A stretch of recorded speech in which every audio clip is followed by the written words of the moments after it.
Hey, everybody, and welcome to week 19 of 52 Weeks of Empowerment. I'm Andrea Pagnosi, your host, and I'm also a career empowerment coach who is fiercely dedicated to getting everybody in 2022 to a better place in their career. Thanks for joining. Before we get started today, I have some really exciting news. I don't typically plug our business, but I feel compelled to shout from the rooftops when something goes particularly well for my coaching clients. And for our incredibly supportive listeners, I think it's important to hear that we've reached a milestone, one that I didn't anticipate. So today, the average person looking for a job takes about 3 or 4 months from beginning to end. It's competitive out there. It's a grueling process. That's why I do what I do on these podcasts, to try to make it a little easier for people. And it's why I do what I do as a coach. And I try to empower people to put their best selves in front of prospective employers. We just got word that we are 20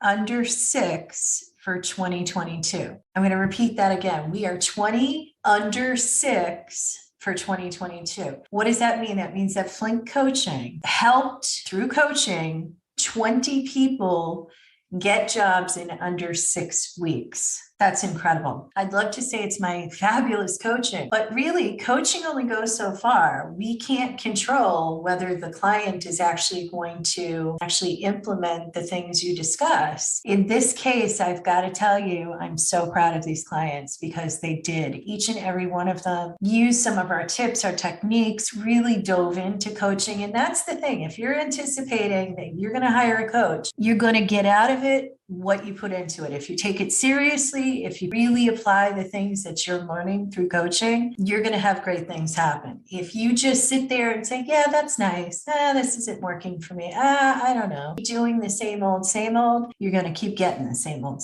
So I want to shout from the rooftops. I'm so proud of our clients. 20 people placed in roles under 6 weeks for this year so far, and there's more to come. So I am excited about that.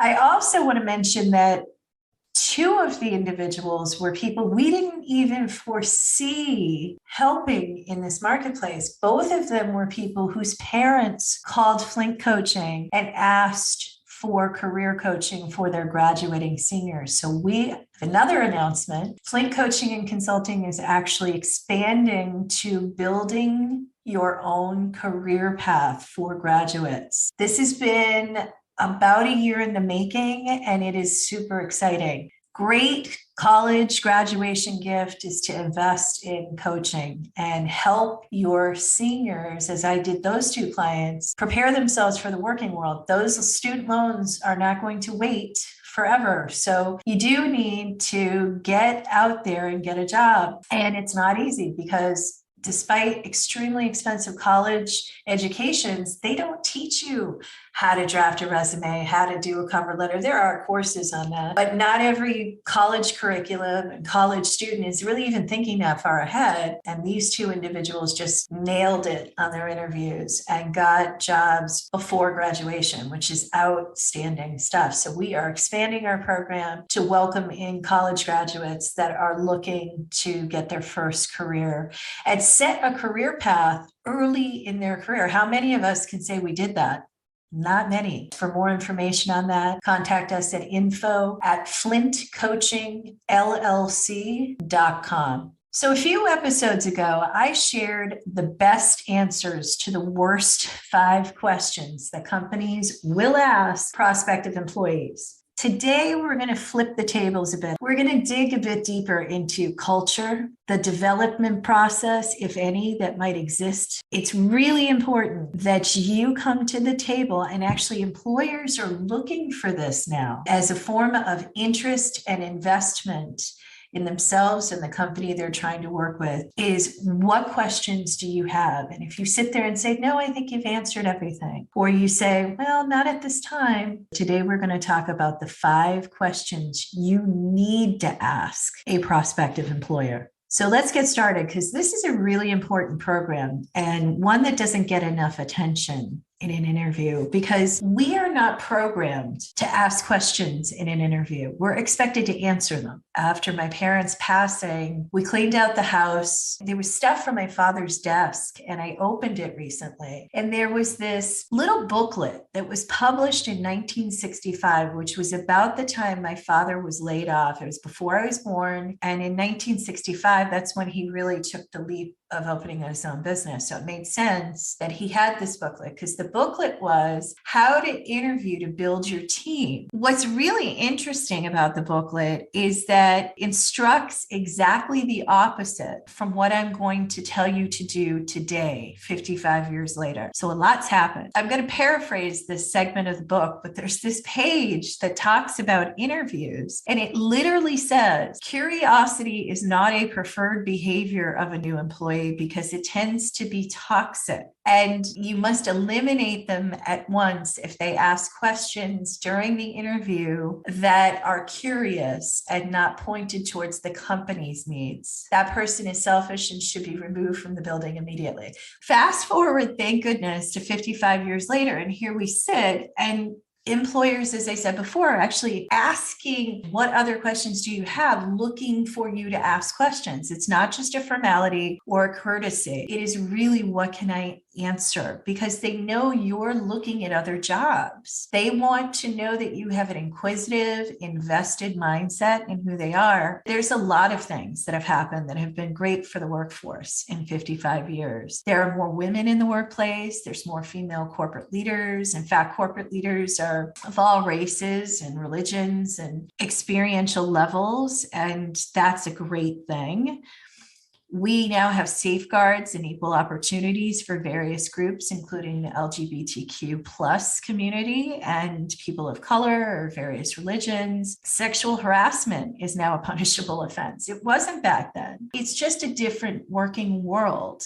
Same concept, though, is that you want to hire people that are invested in what you're doing at your company. And so they want to hear the questions you have to ask and the thought process behind why you're interested in their company. We're not going to dig into the history behind the changes. We're just going to talk shop today about why it's important to ask these questions and what those questions, more importantly, what good looks like in terms of a company responding to them. Since 2019, over 15 million people have gone in search of greener pastures, left their current jobs, and found new ones. And a recent article in LinkedIn showed that 40% of those people, 40% of 15 million, they actually are looking again. Based solely on my clients and conversations I've had with recruiters and HR teams, I call that the turn and burn, where you get into a new position and you turn and burn quickly. You burn out and you get the hell out very quickly. It's a real thing in various industries. And there are two predominant reasons why. Number one, I said it earlier, there are no greener pastures. And number two, people just aren't in the same place mentally or physically as they were historically. And when I say physically, I don't mean everybody got obese. I mean, a lot of people gained weight during the pandemic, but that's not what I'm referring to. It's that physically they're in an environment they're comfortable with, which is working from home virtually or wanting to get back into a workspace with other people. And depending upon the corporate situation, they are not able to do that. So sometimes even a new job that just didn't work out, they didn't read the signs correctly. And the number one question I ask them is, what questions did you ask about the corporate culture or about how they lead, the leadership values, the core values of the organization? And they'll say, I either A, did not get time to ask questions, which is ridiculous because you could always email people. They're saying that. I'm not judging them for being ridiculous. They're saying it's ridiculous, I could have emailed, or because they just simply didn't think of the questions. And had they might have been given lip service, but they're pretty good BS detectors. And I think some people would have made an about face and they would have turned and burned long before they accepted a job. So before you even walk in the door as an employee, it's good to ask the questions of what exists today. The first question is, what's your turnover rate? And why is this job even open? The answers to these questions are going to tell you a great deal about the health of an organization. So if the job you're interviewing for is due to an expansion, that's pretty good news. Maybe it's a newly created position. Maybe there's a new product that they're launching. Maybe there's just some financial backing or a merger or an acquisition you're coming into, and things are healthy financially. If that's the answer, and that's great, the follow-up should still be around, where do you see this job going, that you see a future in, and how are we going to be supported to be developed in this new role? What forethought has gone into the training and the acclimation of a new person in this role? Because one of the things that I'm noticing companies are doing is they are investing in training and development more than they have historically, which is great for someone who has been doing training and development for years. It wasn't great when they weren't investing in it, but it's nice to see. It means that those of us who've been plugging away at training for all these years actually starting to pay off. People are starting to listen to how important that actually is for companies and for people coming into an organization, set them up for success. I urge you to ask the question, what do you do to sustain the learning? How do your leaders support what comes out of training? And how do they continue to coach people throughout development? That is a great deal of questions that all originates from that first one. The what's your turnover rate aspect of the question is important to note because it tells a lot about the culture itself. And if the answer is, well, it's a little higher than average, or it's, well, we don't really measure for that, that's kind of evasive, and I would press a little harder. If they give you a hard number and they sidetrack and say, well, we do a Glint survey every year, we do some sort of a satisfaction survey like Glint, the impact has been very minimal as to the pandemic, and we've implemented strategies to try to improve our turnover rate, to reduce it and improve our satisfaction scores. I think that is a good sign. How specific they get is important to the answer of that question, because if they can't get granular, there may be something that they're hiding. So if you have an opportunity to have an interview panel, I would ask this question as a follow-up. So I talked to human resources about your turnover rate and why this job is open. Why do you think people come to this company and stay? So you're putting it in a more positive light, and you're taking it out of HR's opinion box and adding in flavor from people who really work within the culture and have seen people leave or stay. So if you want to spin it more positively and get a better answer, spin it with the people working in the business. It shows that you have interest and that you are invested in the company, but you're also invested in your long-term happiness. So again, that question is, I've talked to HR about the turnover rate and why this job is open, but I'd like to hear from you as an employee to say, what have you seen throughout the pandemic and even prior to that, if that has led you or others to come to this company and to stay? We do tend to focus on the downside of a turnover, which is why I offer the spin question of focusing on why people stay. I share this example though, because it paints a powerful picture of a company actually doing well in the wake of tough financial times. We see an inflation coming. We're experiencing some companies with layoffs that are pretty well noted. And a client of mine who asked this question, she was shown a synopsis of exit interview results. And the biggest reasons for people leaving around things was promotability. So they were vulnerable. They showed real humility in showing her that data, who they're trying to lure in. It was a relatively flat organization, so there isn't a lot of promotability. And when my client asked why people were so content, the company rep said, we pay well, we engage people, and we're honest. And she said, yeah, I can't argue with that. You were just very honest, very humble about, we're a flat organization. We don't have a lot of promotability. I see why people leave. But to be lower than the national average of turnover in their industry, even with a flat organization, not a lot of promotability, that speaks volumes. So I can't name that company. I don't have permission, but I think it was very apropos. Forbes magazine has published more than a few anyway, articles about the price of compromised integrity in the workplace. It costs headcount. It equates to turnover. When trust is breached, it has a ripple effect. It permeates organizations. Now more than ever, we're pushing companies to walk the talk. So our last episode introduced us to a woman named Jen Laidlaw, who has dedicated her entire career to getting companies to do just that, is to walk the talk. And we have to have lessons now in integrity, it seems. Come on, corporate America, get it together. If you say you're diverse and you don't have a stitch of difference represented in the seats of your company, you aren't walking the talk. If you say you have opportunity, but yet you're not promoting from within for this job I'm interviewing, so you can't really look me in the eye and say, hey, we're all about promoting from within. People leave where they don't see people like them and where they don't see opportunity.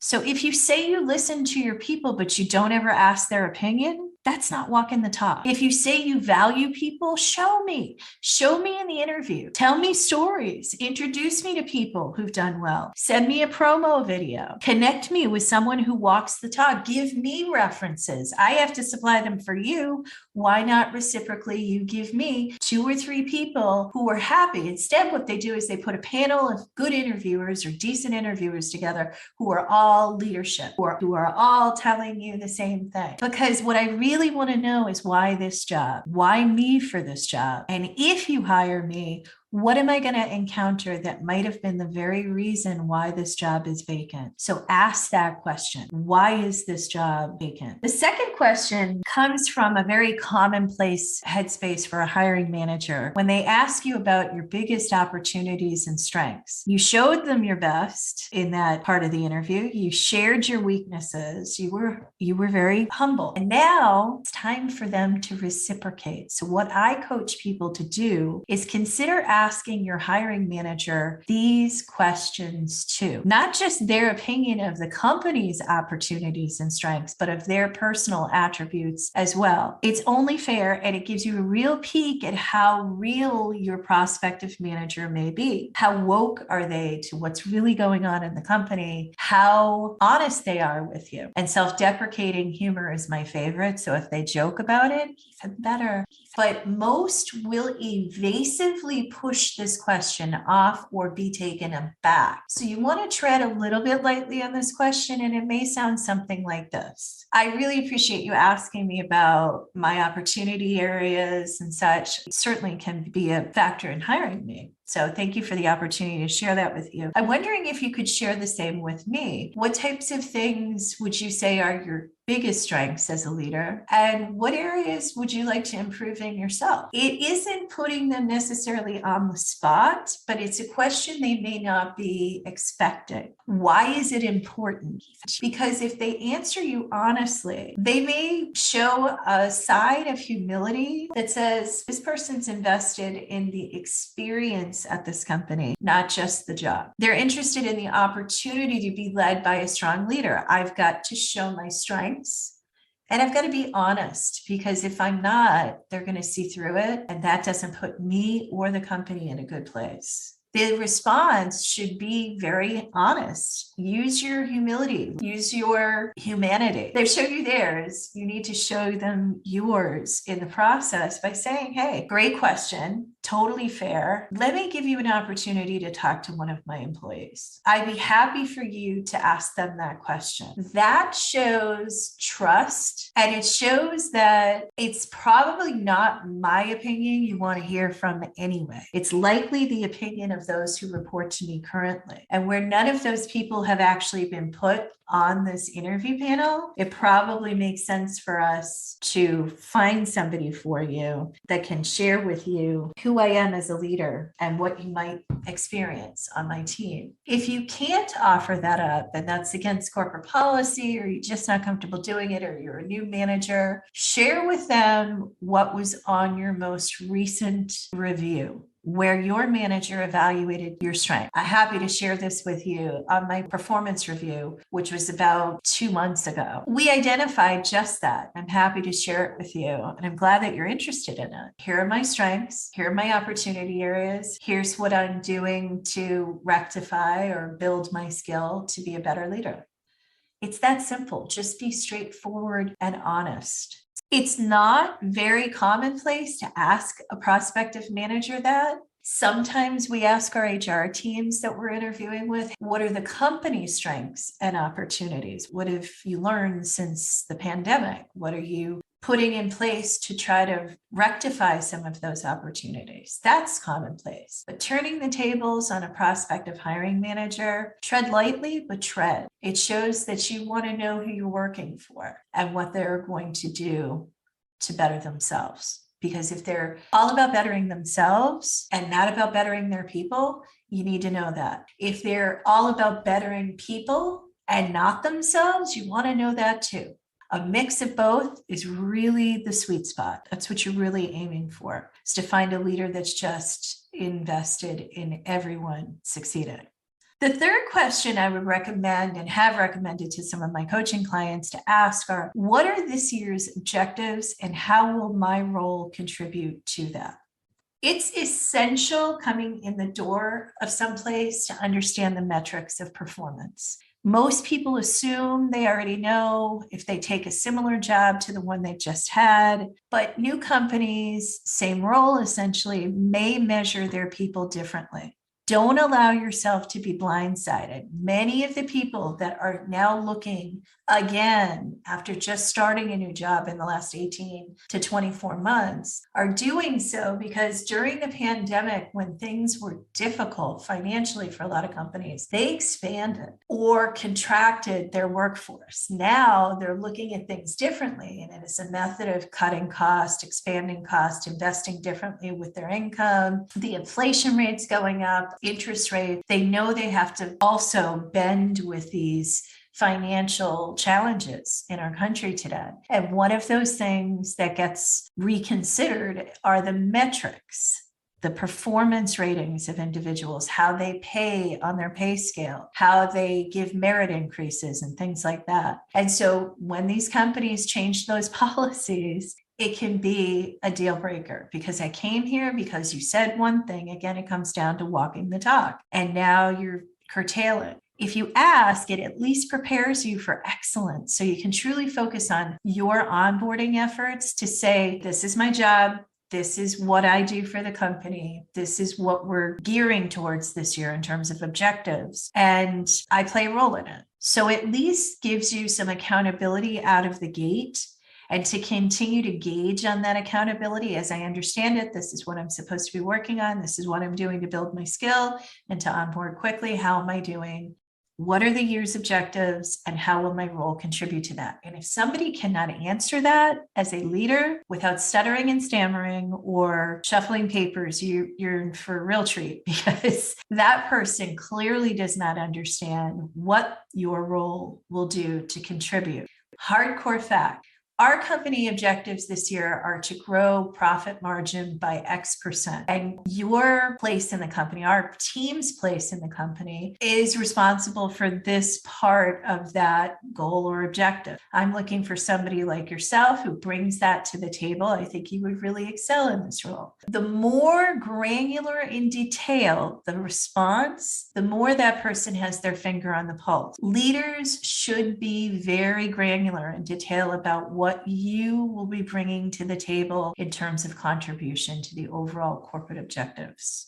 And they should also be able to tell you how you'll be measured for that, at what intervals, what great looks like, and how it will pay off for you in the long run. The systems, the processes, the training, everything from a success perspective is need to know. So dig in with this question. How am I going to be set up for success? What type of training is offered to me? Will I be getting a mentor? How often will I be working directly with you? All of these questions are relevant. All of them need to be asked before you get in the door. And they lead to another question, which is the fourth question on this list. That's an important one. College graduates, as I mentioned, we're expanding that program for our company this year, who have felt real resistance to me suggesting they should ask this early on because they don't really have an idea of what it truly means. And it involves career pathing and development. Does it even exist at this place? Because in some instances, it doesn't. Even if you're not in a place to move up right away, you may want to advance within role. And you certainly want to make more money over time. Sometimes advancement is the only lucrative way to continue to receive increased compensation beyond merit increases. Solutions including corporate coaching, which I've done extensively over the past year, focusing mostly on the leaders. Other strategies involve implementing methodologies. I see DISC making a comeback. For those of you who are not familiar, it's an assessment that's given to workplaces to determine the 4 main personality profiles that assess how you work together and how you coach and lead people who have different behaviors to get them to be successful. And DISC stands for, it's actually an acronym that stands for, the D is dominance, the I is influence, the S is steadiness, and the C is consciousness. And like I said, this is a pretty standard operating behavioral assessment procedure that a lot of companies used to do in the late 90s, early 2000s. Really, these behavioral assessments I take with a grain of salt, and I'm going to put my opinion in here. They serve a purpose only if it's not a one and done. But if you're really invested in becoming a DISC leader and you're certified to do it, implement other modalities to keep it alive and to maximize everybody's different personality. Career discussion, development discussions. If you just do it as a fun thing to do, team building exercise, but you do nothing about it except mention it here or there, implement strategies to really maximize everybody's potential at the company with it, which is really what DISC is all about, then you're just, again, you're not walking the talk. So it's really, really important for people to ask, not even a foot in the door, and say, what types of career pathing can I expect here and ongoing development? I'm sure you have an orientation program, but what beyond that can I realize if I'm hired for this position?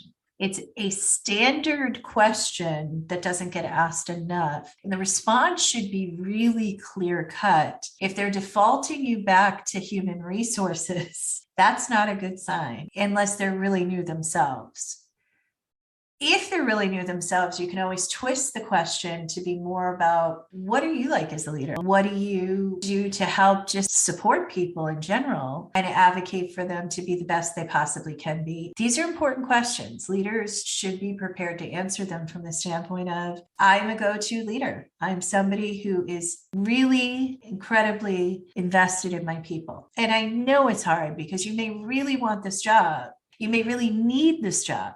But if you ask questions that show red flags and you're shocked that a year from now you really can't stand working for this person, if you didn't ask the question, you have only yourself to blame. If you did ask and these questions came up, it's one thing to take the job and keep your eye open for something else. It's another thing entirely to take a job expecting it to change. That's like dating somebody that today is not good with kids and you're expecting them to be a great parent.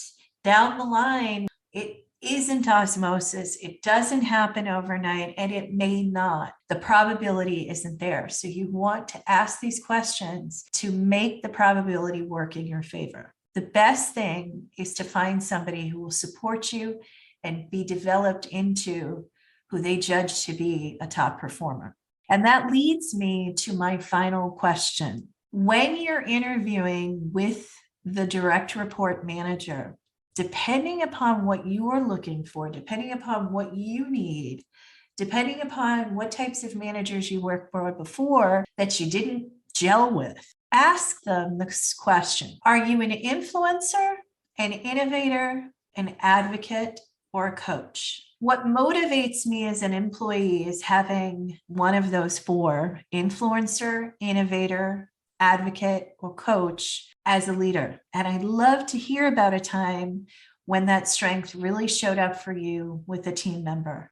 So here they are. An influencer is somebody who is somebody that can move mountains in the organization to get something accomplished. So they're the lever pullers.